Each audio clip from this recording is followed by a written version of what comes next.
3800 köbcenti V6 biturbo és összkerék. Gyönyörű, gyönyörű. Hány lóerős ebben az állapotban? Meg lehet kérdezni? A gyári 530, full gyári minden. 530 passzív, 3.8 V6 biturbo, jól mondtam, igaz?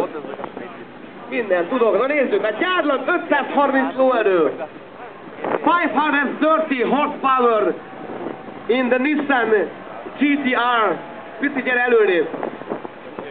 Pici, gyere előrébb, addig, ameddig a karácsonyfán mind a két lámpa világít. Így az, passza, és zöldre lehet majd indulni. Ábumukán nyomatok ide-oda a Nissan GT-R, nagyon kemény. Még gyári állapotban is 530 lóerő. Na nézzük. Mennyire volt képes? 11.800 futott. 11.800 futott a Nissan, gyerekek. 200-as szélvonalival. Jön a Bimoto! Jön a Bimoto!